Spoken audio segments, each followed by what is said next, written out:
Personal boundaries are the limits that we set for ourselves with other people. They define what kinds of behaviors and interactions we find acceptable or not. Maintaining proper boundaries involves developing a healthy sense of self-value and self-worth. But why is it so hard to maintain our boundaries? Knowing your boundaries is only the first step.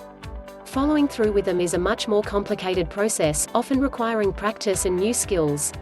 If you haven't been taught boundaries as a child or failed to have them respected, then you may struggle to maintain them as an adult. We can also find it hard to stick to our boundaries for fear of jeopardizing our relationships. So we might put others' needs first, by breaking a boundary. Given all the above, you can use the following steps to help maintain your boundaries. Step 1. Identify the boundaries you have. The first step is to identify what boundaries you have. Take time to scrutinize your past experiences for situations where you felt discomfort, frustration, or anger towards an individual. These are the circumstances where you tested your boundaries, either successfully or not. Use these experiences to understand the boundaries you have and whether they are effective or not. Remember, your boundaries will evolve and change over time as your experiences grow and develop. So don't be afraid to adjust them for new experiences, ensuring that you remain true to yourself and the person you want to be. Step 2. Be assertive. For your boundaries to be effective, you need to follow through. Don't be afraid to tell someone when they crossed one.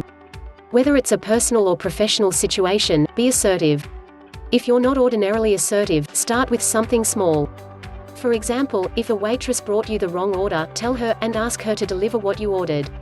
Or if a friend has said or done something to hurt you, invite them to meet you and explain why their actions upset you. When you behave this way, while still being kind and courteous, it displays confidence and high self-esteem. These are rare traits not often seen in individuals and are valuable as a result. Step 3. Say no. While it may seem daunting, it's perfectly acceptable for you to say no. You can say no without providing any further information or excuses. One of the most empowering things you can do is to say no to people and not worry about it. Provided you are courteous, this behavior is acceptable and doesn't mean that you're horrible or offensive. Once you start saying no, you'll begin to see such a big difference in your life, especially with how much more people respect you.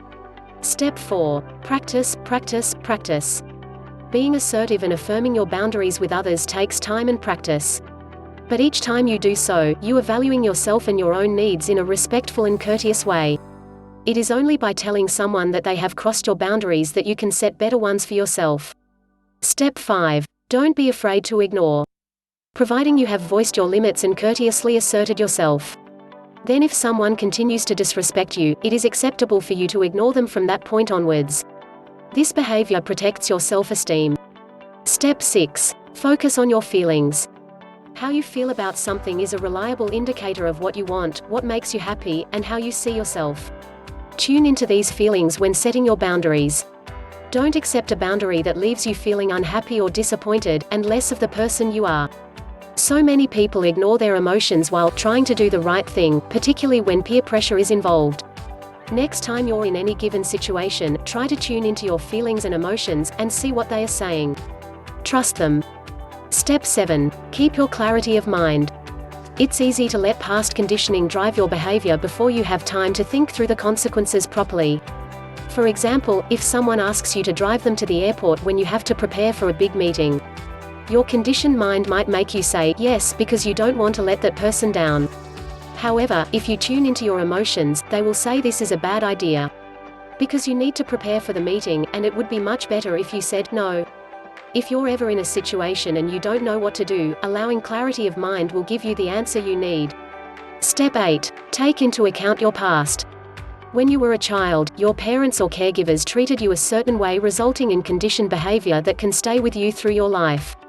Conditioned behavior is a hard habit to break. Many of the decisions you make are unconscious because it's what you've always done. To break these habits, you may need the assistance of a professional therapist. For example, if someone abused you sexually as a child, you may have abnormal boundaries when it comes to sexual activity. In later life, with someone you trust, you'll need to talk through these issues to have a greater understanding of how to deal with them. When you're setting new boundaries, it's all about rewiring your brain to let go of unsuitable past behavior and creating new, better habits. Step 9. Look after yourself. Setting new boundaries is not easy, especially when relating to the people we love and care for the most. Accepting these new changes can be tough. Remind yourself that you're setting these boundaries so you can become a better version of yourself and the best person you can be. Now you know. It can take time, practice, and self-awareness to make yourself and your boundaries a priority.